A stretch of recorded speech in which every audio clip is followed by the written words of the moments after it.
Let's see. Someone said insert Jeopardy here. All right, we should be good now, is what you're saying? You're telling me? Oh, yeah, we are live. Amazing. Hello, hello. Testing, testing. I love the delay because I could just see myself staring into a camera. Hang on. Hot Takes is live. Give me 1 second, chat. Welcome in to just tweet out that we are going to go live, and then we will get this bad boy underway. Welcome in. If you could hear us in the chat real quick, just say, hey, we can hear you, Hey. or something cute like that. And then we'll get started in just 1 second. Let any little creepy crawly people get into here as soon as possible. How broke the new Red Stars jersey? Because Daniel's hint. If you don't know, you're about to know. That's all I gotta say. Mm-hmm. We hear you. Thanks, Samuel. All right, Exactly. give us 1 second. And then we will get this shit under the ways. If you are hearing this and you're in the chat and you have a Twitter /X or a Instagram account and you see me just tweet, hey, we're live on YouTube, go ahead, do me a favor and retweet that or repost it or like it or whatever so we can get as many people in here as possible to get spicy or to get fiery or whatever terminology we want to use. Let's click watch here. Or as the fire or say get fired up. That was an excellent pun, my good friend. All right. Let's see. You asked for cute. Oh, look, we got tons of people in the chat. 13 people here. Amazing place to start. Gentlemen, let's go ahead and get started. 3, 2, 1. Great little intro by me. What is up, everybody? Welcome back to Hot Takes. It's been a fat minute since we had a Hot Takes episode, but we are very excited to be back for Season 4, Episode 1 of Hot Takes Live. Very quickly, before we talk about what this show actually is, I'd like to take a minute to introduce myself and to introduce the rest of the team as well. My name is Matt. I'm the founder of MIR97, and I will be your host today. And I am joined by the lovely man. You may recognize him from the Bonfire. He's had several, probably tens and maybe even hundreds of episodes of the Bonfire on his resume. That's my good friend and barn burner, Mr. Alan Pull with the Goal. Alan, how you doing today? I'm buzzing. We were talking earlier. 2 sleeps away from home opener. 2 sleeps away till we're back together at Soldier Field. So I mean, let's get the party started, ladies and gentlemen. Bro, I love parties, and it's great to have you here. I know there's some things I'm going to talk about on this stream that you're going to like, so I'm looking forward to getting into arguments with you. Fantastic. And a new member of the MIR team, and a face you might recognize if you're familiar at all with our supporter section. And that's our good friend, Daniel Flores, aka Trumpet Poppy. Daniel, how we doing today? I love the New Jersey. Thank you so much. Shout out to Stars. Shout out to NWSL. Hello, everybody. Excited to join. Starting to annoy these people live on camera. I know you guys. I know you guys enough in the stands with my trumpet. So today I don't have the trumpet in my face, so you'll just see another side of me. Very excited to contribute. I Thanks for having me. we're grateful to have you here, Daniel and Alan. We're grateful to have you back on an MIR show. And I just want to say, throw it out there. Obviously, Alan is so saxophone oriented, and Daniel's so trumpet oriented. I just wanted to let you all know that I'm also musically oriented. I'm a guitar player. I would actually argue better than those guys in their own respective instruments, but I just figured I'd put that out there because it's a lesser known subject. Outside of these three, there's a couple other people I'd like to introduce. He is in the background of our system right now, and that is Mr. Parker. Mr. Parker has recently joined the MIR organization, and his first task as part of the crew is to be a producer for this show. So everything that's happening behind the scenes, Parker's taking care of right now as we speak. And although you're probably not going to hear him, thank you, Parker, for everything you've already been doing, all the lead up to this, and everything you're going to do for this organization in the future. We're very grateful to have you. Amen. Final shout outs, real quick. Tim Hotsey, John Thorne, Austin Meyer, executive producer. Thank you all for getting this show happening. This show doesn't happen without you. And of course, to everybody in the chat who's listening right now, we got a lot of saxophones and trumpets in the chat, a lot of hype for the boys, which is super sick. Very quickly, before we start talking about all the stuff we have to talk about, because there's been quite a lot since the last Hot Takes episode, just wanted to talk about what the show is. This is obviously a live show. We're going to be doing these on the last Thursday of every month, including next month, which we'll talk about at the end of this episode. And it's designed for you guys to be able to share your takes with us and for us to react to them and get hot about them and get fiery about them, along with providing some of our own takes that we'll get into in just a second. For the purposes of simplicity, to make sure everything goes okay, we are not going to do live call-ins this episode, but it is our tradition to do live call-ins. We will have that set up for our next live stream. So be prepared to call in and yell at one of us for something we said or provide something completely new that we haven't heard before. So that's the premise of the show. About 10 days before every episode, we will release a form where you can submit all your takes, all your questions, all your thoughts, why you think I'm dumb or anything like that. And from there, just hop on the show, call in, or just sit back and relax, grab your popcorn, and we'll get ready to rumble.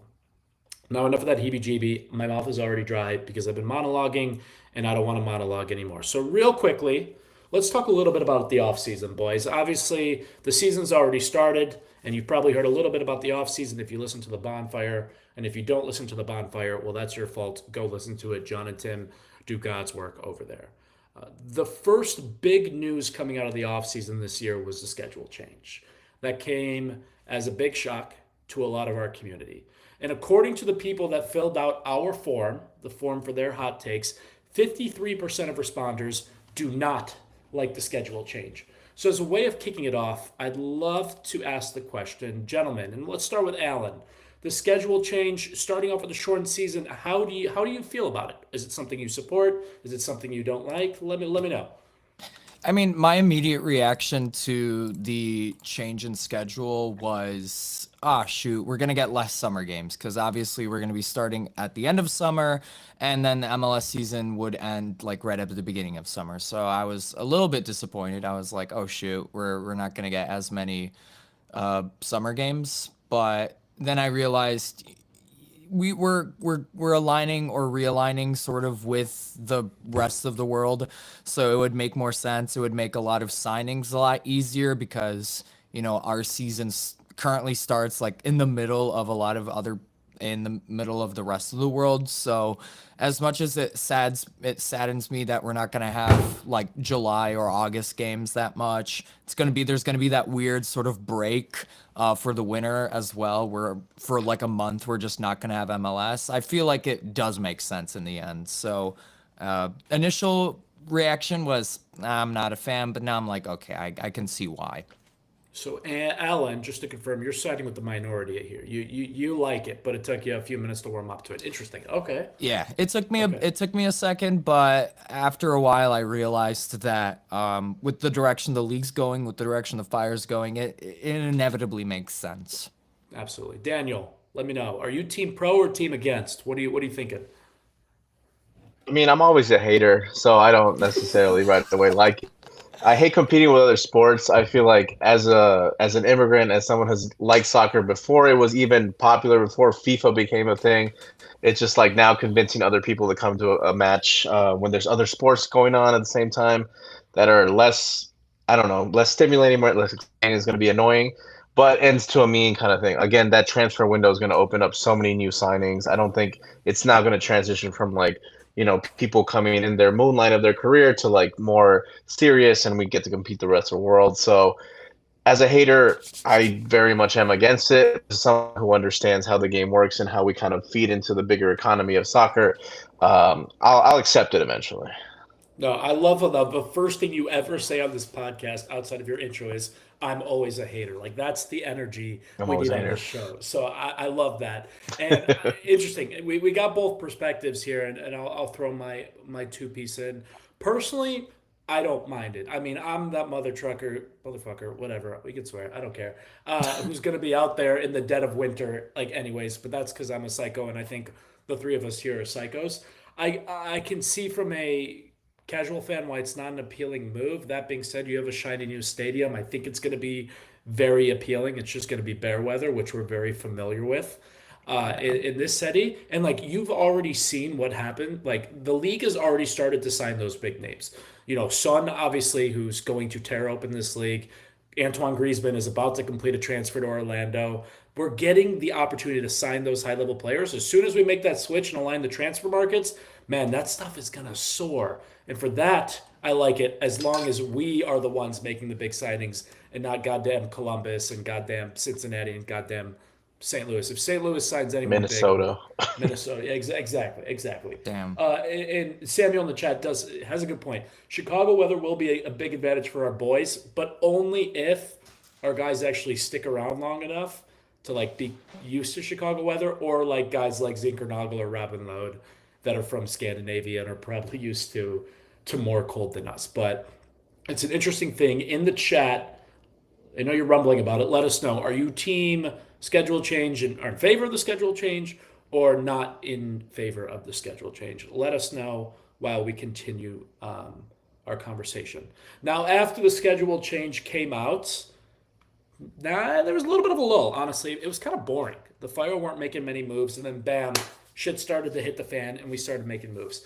If you have been living under a rock and don't know who the Fire signed preseason 2026, I'm going to tell you. Anton Saletros, who is the captain of AIK in Sweden, Swedish International. This short center back, you may or may not have heard of him or seen him in the news. Mbakazi, oh my goodness, Mboazi, fun fact, don't pronounce the K, from Orlando Pirates. Kind of a big deal. Puso Titejane, also from the South African League. Robin Lode, the all-time leading goal scorer for Minnesota United. Josh Cohen, former backup goalkeeper for Atlanta United, and I think before that he played for Maccabi Haifa in the Israeli Premier League. And then Jason Shukalog, the second of two back-to-back Golden Boot winners in MLS Next Pro, which is pretty cool. On the outs, of course, Brian Gutierrez, who I believe, didn't he just score his first goal for the Mexican national team? Did I see that? Yeah. That's good for him. Excellent. Yeah, everyone's wishing him the best. Georgios Koutsias, no more tucked in shirt, whatever. He's over at Lugano. I don't actually know how he's doing, but I hope he's doing well. Kellen Acosta, we used a buyout on him. He signed for a low team in Poland. Pogon, pronounce that, Alan? How do you pronounce that? Szczecin, Pogoń Szczecin. Szczecin. They're at the bottom of that Polish league, right? Yeah, but for those people who have not been, who are also living under a rock, the Polish Ekstraklasa is going crazy. I think the difference between first place and last place is 12 points right now. Oh, I saw that. Yeah. And literally the largest club in the country, Legia Warszawa, is in the relegation zone right now. So it's mad right now in Poland. That's amazing. We love that chaos. That's like what MLS tries to be, but super teams are forming here. Tom Barlow, another name that has left the club, and I believe, correct me in the chat if I'm wrong, or one of the hosts or someone, he already has 2 goals on the season. Was that the total amount of goals he had last season for considering the Fire? he had a hat trick, so I mean, but yeah, he did score in the CCL recently. Yeah, and he scored another. I think he scored twice in the CCL, which is whatever. That's amazing to me. Justin Reynolds, fan favorite, another guy who we moved over to Sporting KC, and I believe now is their starting left back because they only have like 17 players on their roster. And then Brian Dode, former Notre Dame goalkeeper, a guy I had personal beef with since he knocked my Indiana Hoosiers out a couple years ago, signed for Cincy's second team. So he's teamed up with Roman Celentano, who's an Indiana Hoosier himself. Quick question for you guys. We don't really care about the guys outgoing. They're not on the team. They're not what we're here to talk about. We could talk about them another time. But of the incoming players, which of those players is your favorite signing and why? And as a second part of that, which of those players do you think is the most overrated signing we made? I'll give you guys a second to think, and then I'll kick it off, and then Daniel, we'll go over to you. I think everyone wants me to say Mboazi, and I'm not going to. I do think it's going to be Saletros, and I see that in the chat. Jiggly's like, I have a lot of feelings about Saletros' first game, and we could get into that, but I think he's going to be amazing, and I know there's a couple questions about him. Overrated, I think it's going to be Robin Lode. Robin Lode, in my head, his job is to simply be a placeholder for Andre Franco. After that, he's going to be like our first, maybe second player off the bench if Marin Haile Selassie's still in the club. But for that reason, I think his role's a little overrated because he's not actually a starter in the system. He's just a placeholder. That's what I'm going to go with. That was my initial gut. Daniel, what are you thinking? Hater aside, I do appreciate social media. I do appreciate the fire transcending just being fan favorites in Chicago. So seeing the social media presence, the South African continuously coming and going hard for Mbokazi, after just one game, even before he even jumped on the team, that was super exciting. I'm super excited to see. And I feel like after the first game, he kind of solidified his place as a starter. So, I mean, I think we're going to see a lot of that. I think it's going to, come to fruition. That back line, we really did need some kind of support and someone that we can kind of depend on. So that's exciting. I think I would agree with you, Robin. It's just like, just because you're someone else's all-time leading goal scorer doesn't necessarily mean you're going to fit in with our system.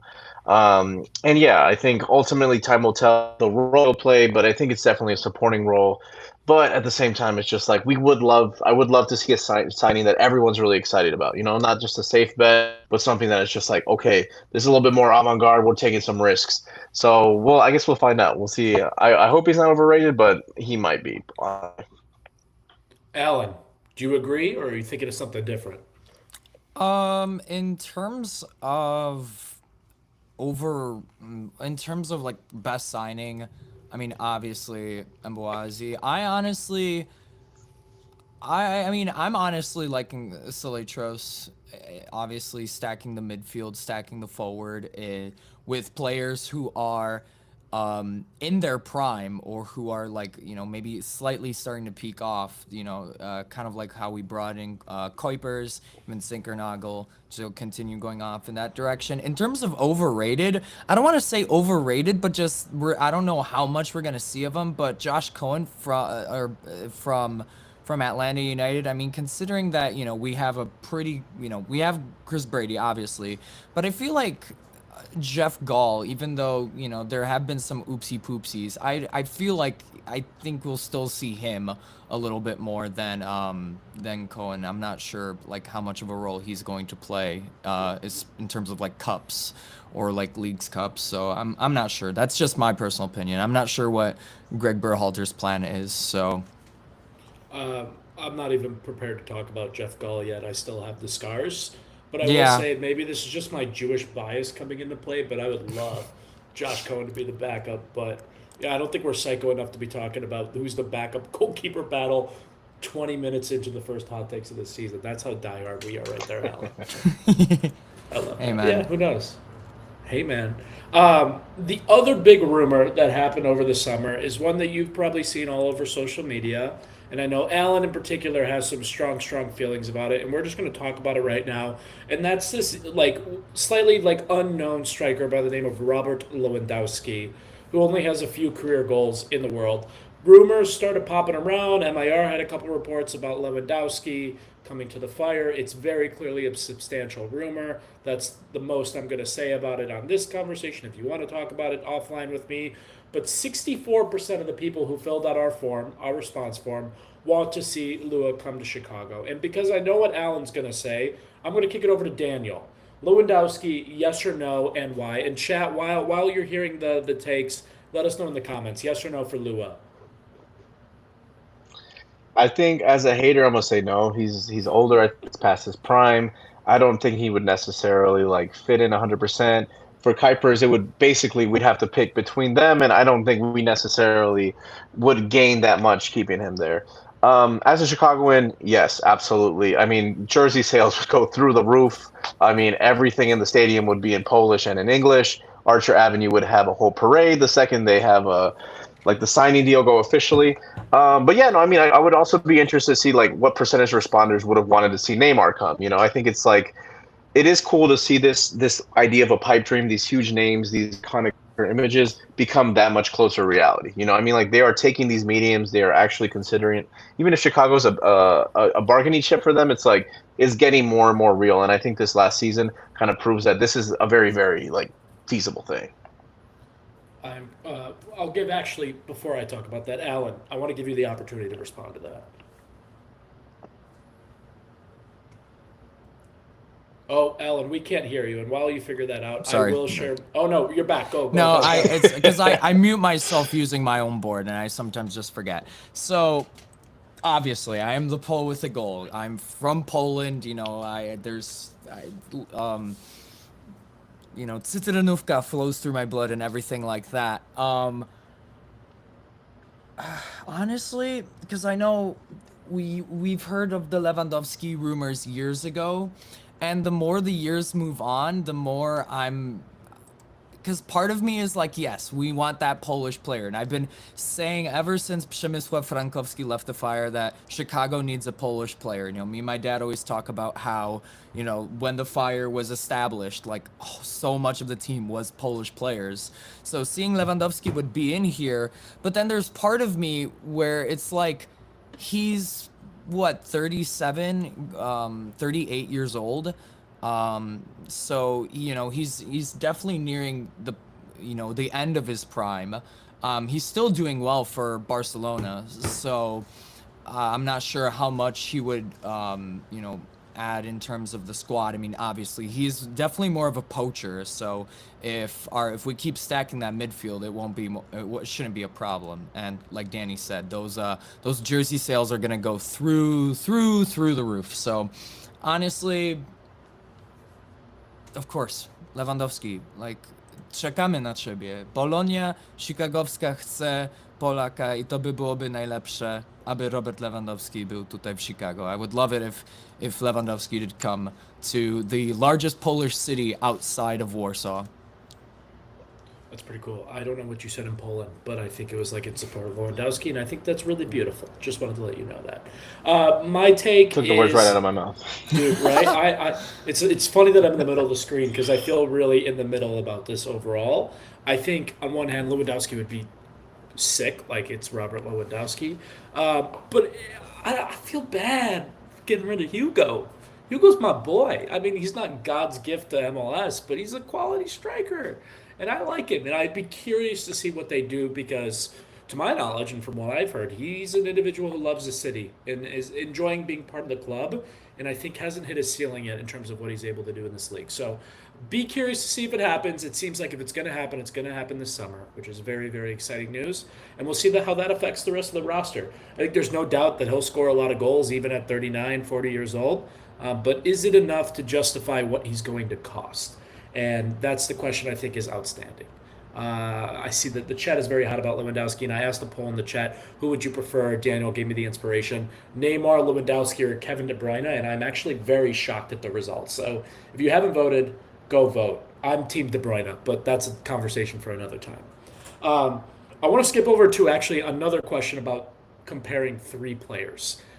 In the league, I would argue the three biggest signings, or at least most high-profile signings of the season, of the off-season, were San Jose Earthquake signing, I believe he's still a German international, Timo Werner. Then, Bertami, he's not Mexican. No, he's Italian, right? I can't remember.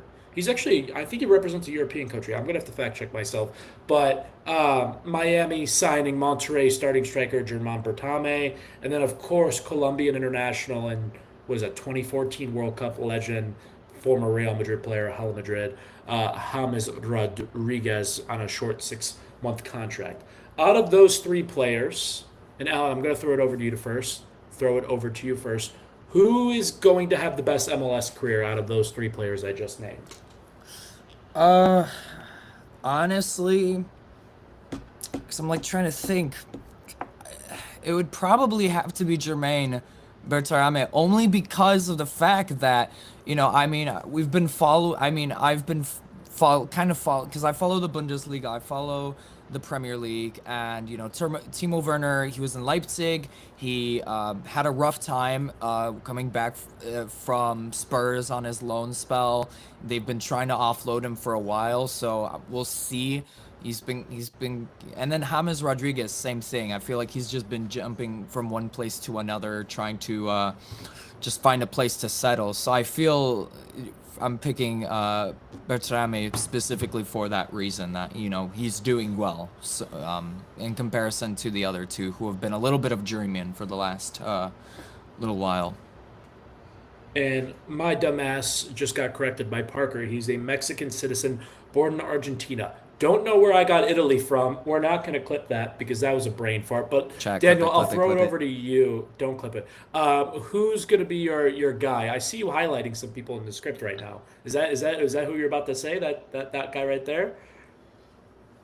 Yeah, I'm gonna say it's because it's just like it's never a fight, if that makes sense. Being a hater, Bertarame is going to Miami. They just came off winning. Their core pieces are basically intact. It's hard. It would be embarrassing for him not to do well there or to make an impact, or honestly, just at the end of the day, win. For example, but I will say, as coming out of like being South American and CONMEBOL, give James Rodriguez a very small time period to do something, and he will overperform. Whether it is Copa America, what is the 2014 World Cup, like this 6 month contract, he can make things move. That's for sure. So I would not rule him out. So maybe he would a surprising close second, I would say, for James. So I'm going to do the first kind of argument of the year, and I'm absolutely going to rule James Rodriguez out. I think he's going to be the bust of the century. And granted, I think he's on a 6 month contract. Evidently, it's like a prove it contract, and he's really going to have to prove it. But MLS is a very difficult league to adapt in. I don't think he's quite at the level to actually do it. I'd love to be proven wrong as a Madridista, and I mean everyone loves James Rodriguez. Prime James Rodriguez, one of the most entertaining players to watch, I think, in our life, in my opinion. I just don't see it though, and the same for me applies for Timo Werner. I think he's going to be a bust. This guy hasn't done anything in the past 3 years for me to think that he's going to be successful coming to America and adapting to a league that is completely different than anything he experienced in Europe. He's also playing for San Jose. It's not like he's got the best pieces behind him. They sold Chicho Arango. They sold Christian Espinoza. I can't even name one other player on that team besides Daniel Mooney, who's their starting center back and a Hoosier. I can't even name two other players on that team. They're mid as hell. No way that guy does good. I'm going Bertarame, but I'm going the other two are generational busts in MLS. That's my take. And also, fun fact, 60% of Argentinians have Italian blood. So I wasn't wrong. Eat that. That's all I got to say. Sorry. Damn. But I do hope James performs. He's James Rodriguez. Nobody should wish him Yeah. poorly unless he's playing the fire. We could have seen him in the FIFA World Cup, Club Cup World Cup, but Leon had that shady thing going on, so they didn't end up going. So yeah, maybe we'd be having a different conversation. Maybe he wouldn't be in MLS if he played Club World Cup and do what James does. It's possible, and I just love that Minnesota's the team that got him. I think it's hilarious. That feels like the most like a Colombian superstar in the Twin Cities. Like, just doesn't feel right to me whatsoever. But you know My what? friend was just walking around and just got a like I don't think he knows what to do in Minnesota, honestly. Totally. Totally. I got one more question for you guys before we dive into the community takes because we got a whole lot of community takes to review, and it's of course about our new South African center back Phenom Mboazi. Like Daniel said, like the social media clicks have been amazing, have been insane. Right now, the Chicago Fire outgoing transfer fee is Jean Duran, who has since become a journeyman and has played in like 4 different countries in the past 4 different seasons. He's doing the retirement league run right now. At the age of 22, which is unbelievable to me. He's in Russia right now. They're not even in FIFA. What are we doing? I'm happy to answer this question. Is Mboazi going to break the Chicago Fire transfer record? And where do you think he'll land in Europe? I'm going to go with no. I don't. That Jean Duran one was juicy, brother. I don't think he's going to hit it. I think he might hit double digits, but nowhere near what Jean Duran was. I think he's going to end up going to like a I don't even know what I was going to say. I had no finishing that sentence. I'll be honest. Okay, I'm going to go with a mid-tier Bundesliga team like a Frankfurt. I'm going with Frankfurt, and I've never felt more confident in a claim than that. I don't know why Frankfurt, but I just feel it in my bones. Alan, over to you. Is he going to break it? So, I agree on the part of him not breaking the record. I feel like in terms of like these record signings, it usually goes towards midfielders or forwards, not usually defenders. MLS is quite known for having notorious defenders, or notoriously bad defenders. So if anything, they'll be like, oh, we found a somewhat diamond in the rough and we'll get him for a decent amount. In terms of where he's going to land, there's two places that come to mind. I feel like Italy, like somewhere in Serie A, and then also for some reason the Netherlands, somewhere in like some Ooh, sort of Feyenoord. like Feyenoord or Yeah, Ajax, yeah. Amsterdam. So I don't.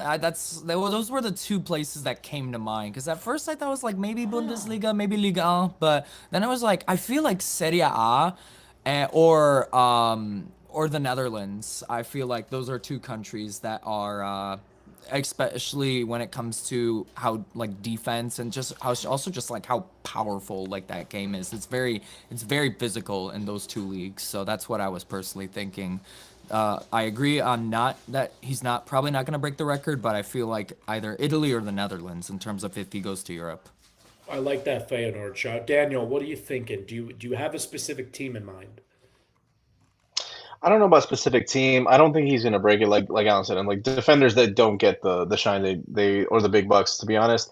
But I could even see him in the Middle East, the Saudi League or any of those places, just seeing his value and just being like, hey, we can pay you much more. It might not be this a shinier league or a bigger team, but at the same time, it's like some of those paydays they don't come around twice.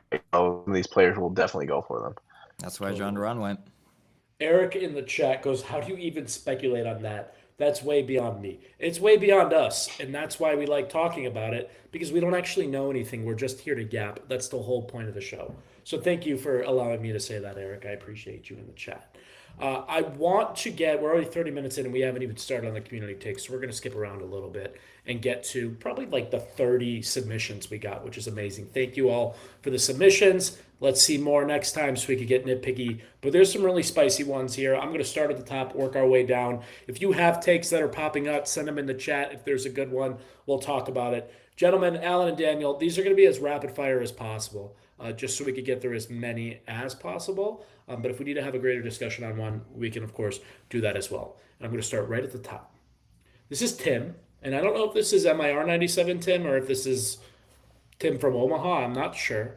But this is what he says. If you're from Omaha, haha, DePaul beat Creighton. Dude, I love Omaha. Omaha, underrated city, but we don't have to talk about that now. While there is a certain luck involved, staying healthy is still a skill in sports. And if the Fire continue to be banged up like they were last year, Greg and the conditioning staff need to be held accountable. Any thoughts? I'm gonna Is it? say Go ahead. I understand, especially when it comes to injury, and we've talked about this. I know we've talked about a lot on the Bonfire, and this is a general discussion in MLS and stuff that needs to improve. Don Garber, if you're listening, roster rules and specifically roster sizes. One injury can mess up a squad and can mess up a roster. So I feel like while we're, especially in Chicago, we feel it like when we lost Franco, that definitely put a big hole in the midfield. But I feel like that's the same with any MLS team right now. If they lose a player, they have a big hole. Like Cincinnati, literally in their first game, lost Evander. So 13 minutes into the game. literally 13 Crazy. minutes into the game. So that puts a big hole in their team. So I agree that, yeah, staying healthy is incredibly important and that it's going to be hard. But we can't blame like Greg or like the squad in particular. I feel like that's just an MLS thing in general, and specifically with the squad sizes. So that's my opinion on that. Daniel, what are you thinking? Yeah, I agree. I feel like there's too many other external factors. I feel like if MLS was a league on par, like in terms of conditioning sources as other leagues, maybe. Like if players weren't playing in a baseball stadium, no shade. Like I think we could have a little bit more accountability to the staff and like injuries and what's going on with it, or the schedule or the playing conditions. And like, I don't really think it's fair to give so much onus on a coach on how hard he's training his players to like all these other intangibles that they really don't have any control over at the end of the day. Totally. Yeah, I agree. I think this is a little bit of a bust, Mr. Tim. Sorry to say it.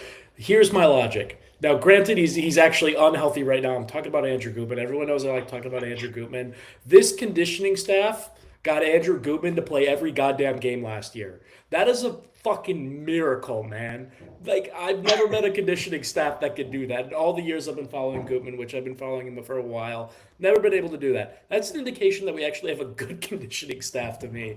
Granted, he's hurt now, but we're not going to talk about that because it doesn't follow my agenda. But like outside of Franco, I can't really remember any like major injuries last year. And yes, so far it's kind of hit us in the butt, but I think Jack Elliott's was a concussion. Jonathan Dean wasn't hurt; he just had a baby. Then Hugo and Andrew have really been the only guys that have been out, and Gutman, or excuse me, and Hugo's already back. So I don't think it's an issue yet.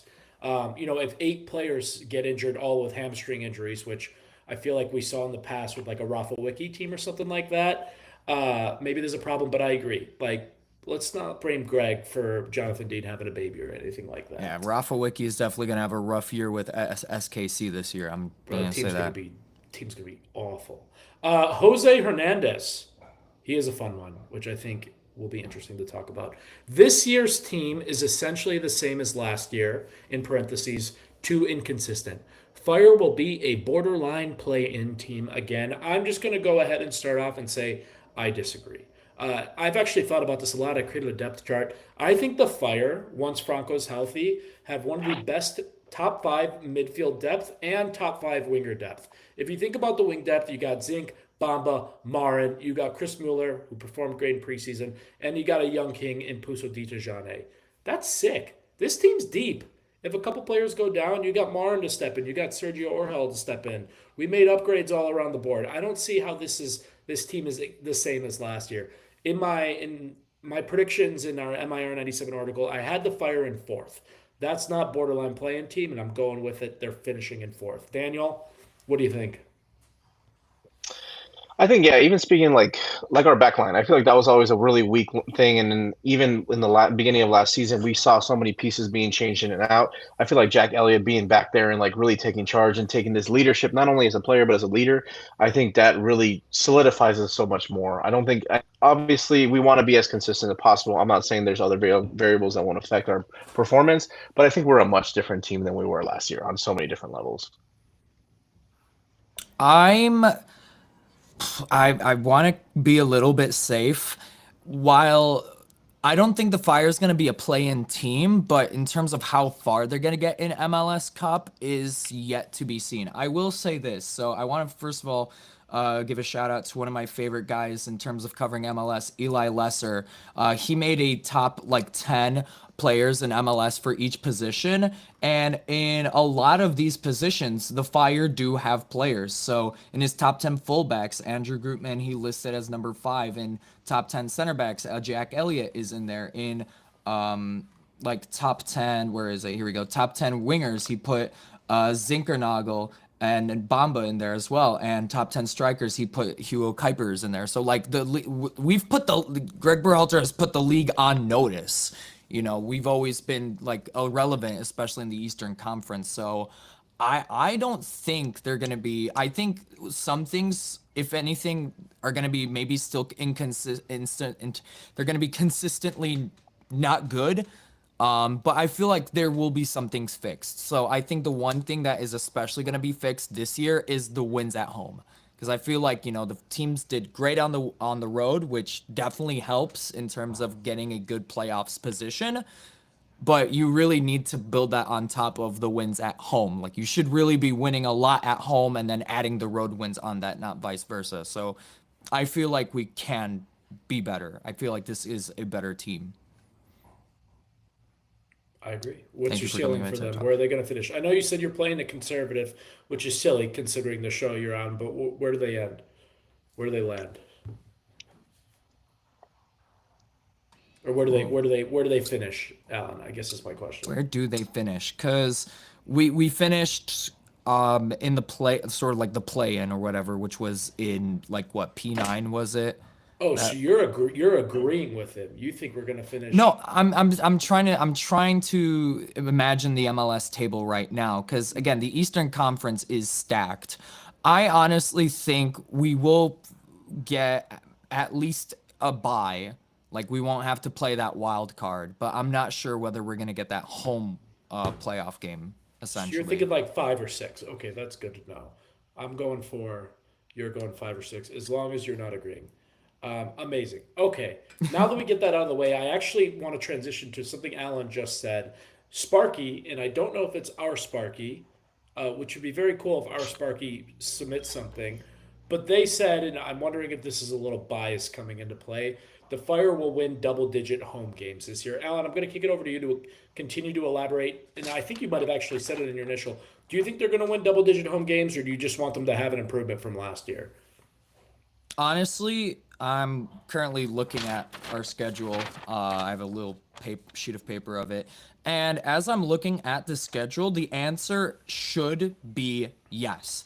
I think they can get into double digits. Really, the only, I mean, in terms of like what teams am I want to say worried. The only ones that really come to mind are like Miami, maybe Nashville. But I really, when looking at all of the other teams that we play at home, it's entirely possible and honestly should be doable to get into double digits in terms of home victories. So, absolutely.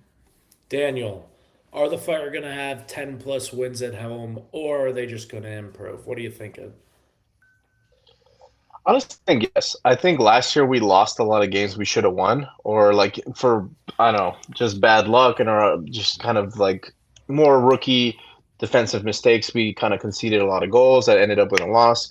So I think this home season, I think we have a lot more energy. We have more excitement. We have South African contingency on social media. I feel like there's a lot of different energy to incentivize our players to do well and kind of just like defend that home court advantage, especially leading up to this new stadium. Yeah, I'm feeling something similar. I actually think this year is going to be opposite of last year in the sense of last year, I don't even know how many games we won on the road. Chat, let me know. And I think we won like 4 or 5 games at home. I think it's going to be flipped. And I'm not just saying that because we lost at Houston, first away game, a game we probably should have won on paper. But I just feel that Soldier Field is finally going to become that fortress that it was a couple years ago under Rowicki or Klopas or Ezra. That all those seasons kind of blended for me, if I'm honest. I'm going to actually say they will get double digit wins home games this year. I'm not sure that'll be the same for away. In fact, I doubt it will be actually. Yeah.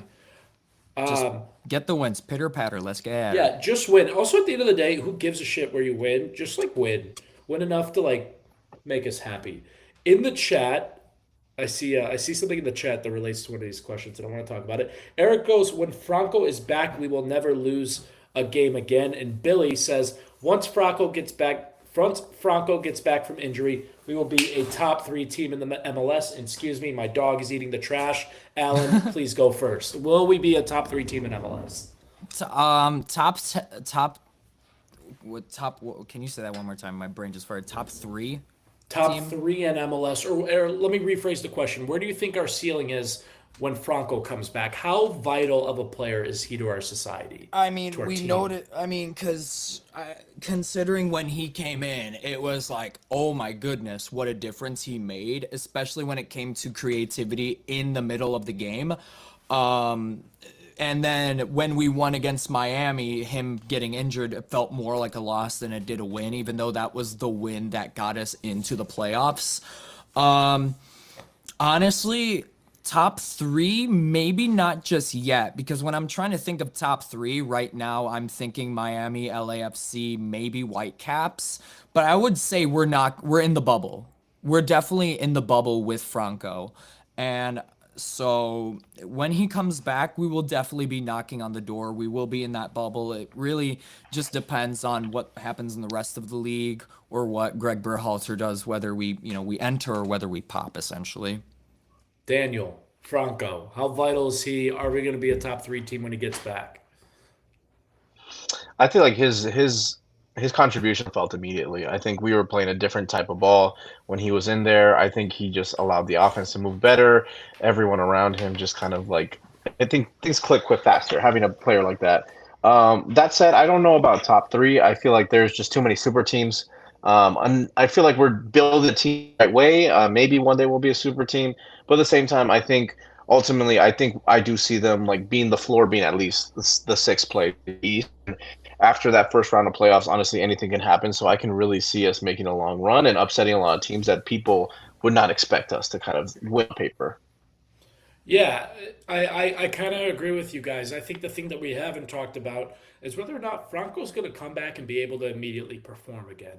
A lot of the times after you see these type of injuries, I don't remember if it was an ACL or Achilles or what specifically it was. Man, it takes him a couple minutes to get into the game, and we need him to kick in and be our leader immediately. As a result of that, I am going conservative, even though I said we shouldn't do that. I don't think he's going to make as big of an impact as he did last year this season, just because he's going to need that time. But when he's healthy and when he's contributing, I think we're probably a top seven team in the league and a top three team in MLS. But we'll have to see. In the meantime, obviously we got Robin Lod, Soletros, and Jay Javi. Jay or Day? Did Jay? Did Jay or did? What is it? Someone help. Jay Davila, right? I think it's Jay Davila. Yeah, it's something like that. I believe so. I mean, and just to wrap it up, I mean, one player I kind of want to shout out is Chris Mueller. I mean, considering that he did not play at all last year because of a health condition, and then he came back for preseason and then did pretty well in preseason. I know preseason is preseason, but he made an impact on those games. So I mean, we'll see, honestly. So, someone said, DJ, Franco's going to be similar to Davila, poor start, and then starts picking up.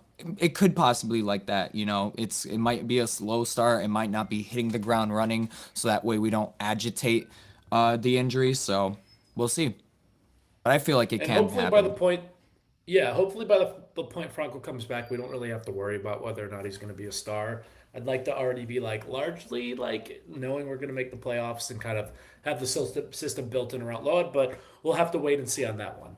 On another player who hasn't made his MLS or his season debut, he's made his MLS debut, is Mr. Jonathan Bamba. And we have our good friend Len, who says, and I quote, Jonathan Bamba will be the top scorer for the Fire this season over Fire once he is fully fit. I think that's probably a typo. But Jonathan Bamba will be the top scorer for the Fire this season. Daniel, do you agree? I'm not sure about top scorer. I feel like maybe could get one of the top assists for sure. I think his first start in the season last year, I was like, wow, like this player is something we haven't seen before. I think, maybe he kind of plateaued and didn't necessarily reach his full potential last season for a number of reasons. But I can definitely see him switching it up, feeling more comfortable in the system, and making some splash like in waves around. So I don't fully agree with, top scorer, but maybe definitely a key part of the offense for sure. Alan, how high are you on Johnny Bamba? Is he going to score goals this season? He didn't really last season. Here's my opinion, and this is gonna be my hot take. I don't think he's gonna be top scorer. I think that will belong to Kuipers, but I think he's gonna score more than Zinkernagel. I feel like Zinkernagel can be leaning more into the creative role in terms of the assists. I feel like he's definitely more of a creative player in terms of, just getting down the pitch, getting into the final third. And I feel like he can provide more assists this season than goals. So I think while the number one goal scorer should still be Kuipers, I think that Bamba might be like number two right behind that. And he probably will get, or he should, in my opinion, might get more than Zinkernagel, in my opinion. Man, I've seen all this slander about Zinkernagel and his regression. I don't see it. But that being said, I think Bamba probably finishes third, realistically, in the front line. I don't think Lod or Saletros are going to be able to compete with that. Andrew Gutman always gets a few goals. And I see a question in chat I want to ask after this. I'm remembering to say that. Jonathan or Andrew Gutman always gets a few goals into the mix, but at the end of the day, there's not enough firepower outside that front line. I think he finishes third with around 8 or 9, but I do think he finishes second in assists. There were like 3 or 4 goals last year or assists last year that Bamba should have had that Hugo just kind of scuffed. And if Hugo puts those in, he's sitting at double digit assists. I might have already been at double digit assists. I can't actually remember, but I also think his role on this team is not to necessarily be a goal scorer. That's Hugo. That's Zink's job. And Jonathan, it's okay if he's not the best goal scorer on our team. And that's going to sound weird as he's a designated player and we have those expectations for him. But as long as he's providing a lot of assists, I'm pretty content. Um, I don't know if DJ's trolling in the chat, but he says Jonathan Bamba is already top 6 DPs in Fire history, maybe top 7. And actually, like it, I'm trying to like think in my head who I would like more. But while we think about that, the other question in the chat was, who do you like? Who do you like? I'm gonna say, who do you like more, Fire fans? David Akam. Oh, he's saying, I got it. Who do you like? Fire David Akam or fire Jonathan Bamba? Who's a better player? Alan, did you watch the team in the David Akam era? I was there. I wasn't in the supporter section. I was more like that was back when I would go to like 1 or 2 games a season, and I would just like follow the team in the background. But I mean, there's been many a good things that David Accam has done. So I mean, personally, I would just put Accam just ahead of Bamba for now. Yeah, David Accam is my all-time favorite Chicago Fire player, so I will never not choose anyone against him. Uh, he at one point was our leading goal scorer, at least leading assist player. He was a star for us before we transferred him to Nashville or Philly, one of the two. Daniel, were you a David Accam era guy? How long have you been around? I don't actually know the answer to that question. I've been around for like the last decade, but I guess yeah, no, I wasn't fully in the supporters watching like every single game back then. So yeah, I mean, I'll take everybody's word for it. I think Bamba's just too new to really start making those extrapolations. So we got to respect our guy for now. Respect the OGs. DJ's doing the legwork for us in chat. He says the top 5 DPs in Chicago Fire history are Bastian Schweinsteiger, Blanco, David Akam, Hugo Kuipers, Nemanja Nikolic, with guys like Shaqiri and Bamba fighting for 6. Not And Shaqiri, then in my opinion. No. no Not way you could put Shaqiri. Shaqiri. Shaqiri was a disaster. And You then had us in the first half. DJ follows it up by saying David Accam was the biggest reason why 2017 was so overrated. And we're going to move on from that so I don't start yelling at people in the chat because that's a disgraceful take, right? Absolutely ridiculously disgraceful chat or a comment. I want to switch over a little bit to something we haven't talked about. Um, our friend Lewis, apologies if I mispronounced Mr. Lewis's name. Fire will lead the league, and I for a minute, actually, it doesn't matter about last game because it's specifically talking about home. Fire will lead the league in least goals conceded at home. And I'm going to start this one off. I'll say it real quick again. Fire will lead the league in least goals conceded at home. I think if this happens, let me back up and say there's no way in hell this is going to happen. I don't care how good Mboazi or if Jack Elliott has a career year or if Chris Brady, who's already a good goalkeeper, turns into John Luigi Buffon, but the American version. There's no way this is going to happen. Nothing we've seen in the preseason, in the game against Houston, in the last 25 years of Chicago Fire history tell me that this is going to happen. That's how I feel. I'm not saying we're going to be the leakiest defense in the league. I think we have a pretty good back line, but they're like Vancouver exists, guys. That back line's gross. Daniel, what do you think? The back line, is it going to be better? Are we going to be that good this year? I mean, my first question, Luis, is like, are you South African? You know, I think it's gonna definitely be a great year. I think we're gonna see improvements, but like best in the league, that's something to aspire to. I think we should. You know, I think we talk more about it, getting more defensive pieces. You know, having this team gel better together and defend together. Yes, let's aspire to that, but it's not gonna happen this year. I love the delusion though. No, I love delusion. That's why we do these things. Alan, are you a Delulu too, or are you on board with us?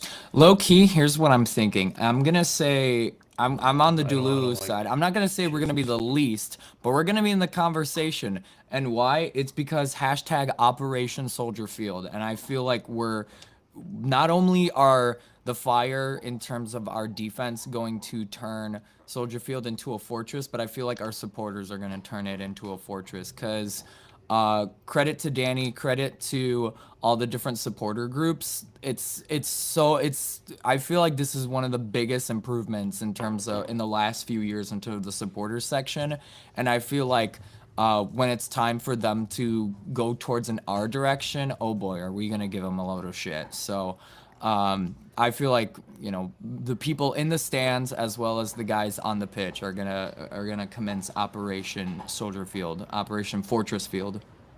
Yeah, I'm gonna take my shirt off, and as soon as the opposing attackers see my belly, they're not gonna want to go anywhere near our goal. That's for sure. They're gonna smell Um, it. yeah. Oh wow. Thanks, Alan. God, I'm not that smelly. No. I do have to shower after this. So that's a good reminder. Oddly Thank you. specific, yeah. Yeah, yeah. Alan, do you smell me often? Don't answer that question. I don't want to know the answer. Okay. Moving on, Hans, who is a longtime MIR97 contributor, Hans Martin Ishida specifically, says one of or both of Saletros and Davila are going to make the MLS All Star team. So let me ask you this. I see you're perking your lips over there, Alan. Do you think one of them will make the All Star team? Do you think they'll ever make the All Star team? And if you think neither of them are going to make the MLS All Star team, do any Fire players make the MLS All Star team? Bing, bang, bada boom. I just loaded 3 questions on you. Answer them all as quickly as possible. Here's what I'll start off with. Fire players are gonna become regulars at the MLS All-Star game because again, we've put the league on notice in terms of the quality of our players. Obviously, I'm not sure if those two specifically would get in there. I mean, I would say one of them. I wouldn't be surprised if Celetros was to be the one of would be the one. It depends really who just lights up the midfield. If it's gonna be, you know, if it's gonna be someone like Zinkernagel again, or maybe it's going to be Bamba. But I feel like Celetros could honestly be that one of the players that does get sent to the MLS All-Star game. But I will at least say that we are gonna have Fire players on the regular be in the All-Stars. Who? So if you don't think those guys, who's it going to be? Because you're feeling confident that there's going to be at least one, right? There's gonna be at least one. There's gonna be at least one. You need to think about it, though. You need to think about it. Though? I mean, cause again, we're approaching like Danny mentioned. We're approaching a time where we're starting to see super teams. We're starting to see superstars. So it's gonna be difficult because even if you know, cause I'm saying yes, we're gonna see MLS, we're gonna see Fire players in the All Stars, but they might not be you know, starters. So honestly, I wouldn't be surprised if it was someone like Mboise on like defense, something like that. That's what chat's saying. They're like TLB, TLB, TLB. Wow. I wonder why we're saying TLB. That's probably because the entire country of South Africa is gonna vote him in, even if he's the fourth center back on our roster by the time the All Star game. I'm gonna actually go against one thing you're saying, Alan. I think we will have a starter, and his initials are AG, and that's Andrew motherfucking Gutman. This is his year. Kai Wagner's gone. Jordi Alba's gone. There's no better left back in the league besides Andrew Gutman. I don't care about Sergio Regulon, former Tottenham bust. He sucks. He's mid. It's going to be Andrew Gutman. He's the best left back in MLS. No bias. Daniel, over to you. Are either of those guys or Andrew Gutman, you can include him too, going to make the MLS All-Star team? How are you feeling about that? I don't know about those two guys just yet, but I will say yes. I think we're going to see a more pronounced Fire presence in the All-Star game. I think more than anything, like we need to give a little bit more credit to our scouting. Like we've really been getting some great players that have been overlooked or people have not even thought about going anywhere near them. So I think that's just a testament to the quality of the players on this team. We're not as shiny and flashy as Miami in terms of signings, but at the same time, it's just like I think I don't know, it'll prove itself. And ultimately, I think also thinking about it with all these big names coming into the league and whatnot, it kind of cannibalizes votes too. So I think it's just like the teams, the players, the coaches will start seeing exactly where the quality is over kind of like the hype of other players. Yeah, absolutely. Sebastian says TLB will get 75,000 votes from South Africa alone. I think that's undershooting, man. I've never seen a guy loved Yeah, no, like they literally. love TLB. And Eric says I underrated Gutman last year. Yeah, y'all have been underrating Andrew Gutman for years. I've been telling you he's the shit. And then Jared corrects Sebastian and says double that, 75K at least for TLB. I think Mboazi is the rightful shout in the sense that he's going to get the most votes. I don't even know. Do we do fan voting in the All Star game? Is that a thing we do? Yeah. Okay. I clearly don't care about the MLS All Star game, I know but I there's don't like think he. I think there's like the commissioners vote or whatever like that like Oh the upper god, like and there's like I think media that's what voting. Zinkernagel was last year. Actually, I'm Yeah, pretty sure. so Yeah. because Jigs, I'm not we're ignoring not you. we're not Sorry. gonna get maybe Mbuazi on fan vote, but I think the rest are gonna be based on like professional votes. There's comments going that I'm blind. Jiggly, I'm not ignoring you. I promise. We're gonna throw two more out there before we slowly start to wrap up this first episode. Our good friend Sebastian, once again, I know a couple Sebastians. I'm not sure which Sebastian this is. He says, and I quote, "This season, Christopher Cups will get more playing time than Joel Waterman. Also, to put more fire onto that stove, great metaphor. Also, Joel Waterman will get traded in the summer window." So I guess it's a two-parter question. I'm happy to take a stab at this. Christopher Cups over Joel Waterman. No, that's a stupid take. Sorry, Sebastian, you're wrong. 2 years from now, you're probably right. But it's not 2 years from now, and you're wrong. We saw in the Houston game that Christopher Cups is, yeah, he's getting close. And I know Alex Calabresi's not going to like that comment because he loves Christopher Cups, but he's not quite there yet. And Joe Waterman could easily be an MLS starter. They're not quite at different levels. Also, Joe Waterman will get traded in the summer window. No. If you trade him, you're done because then your backup center backs are a 17-year-old Christopher Cups and Sam Rogers, who has done nothing in his career so far. No disrespect. I know the club loves him. He seems to love the city, but he's at his highest potential, the third center back off the bench, and I think that's generous. Daniel, Christopher Cups or Joe Waterman, who's getting more playing time, and will Joe Waterman be traded? For right now, I think that's a little bit tough to help in my sense. Um, Rooting for them both, but I'm not sure about the trade that either. I think I'd have to see more and see more performances from them and more minutes to kind of like really gauge an opinion on this one. I appreciate how like like rational of a response that was. You That's didn't such a just rational throw response something from a out in the hater. wind. That is so new to this show, and I love it. We'll get back to that one like mid month or mid season. We'll talk about that question and see how you respond to it 4 months from now. Alan, any particular thoughts about this one? More playing time than Joel Waterman. If we're talking maybe Leagues Cup or Open Cup, sure. MLS, probably not the case. Traded in the summer window, also not seeing that happen. Maybe during the off season, sure. But I feel like the difference between MLS Next Pro and the big leagues is still a bit of a big jump. So I feel like we still have a bit of a second before we see MLS Christopher Cups. We will probably see Open Cup Chris Cups. We'll see maybe Leagues Cup Chris Cups, but not MLS Chris Cups just yet. I mean, in my you'll see opinion. him at some point just because the season will get thick, but like it's not going to be like a consistent presence. But we'll see. It's an interesting take. Apparently, there's a really, really, really niche group of our fans that are remarkably high on Christopher Cups, and although I think he needs a couple more years before we're actually ready to start him consistently. Two more questions for the group before we wind out. The first one is from Mr. Benjamin Castillo, and he says the Fire are winning a trophy before our new stadium opens. Obviously, our new stadium opens in 2028. That gives us a full season and then a half season to win a trophy. Alan, I'll start it off with you. Are the Fire going to win a trophy before our new stadium opens? Honestly, I think we might see not one, maybe two before the new stadium. I honestly think Open Cup is a given. You know, the Fire has history in the cup, and I feel like they should win it not just once, but possibly twice.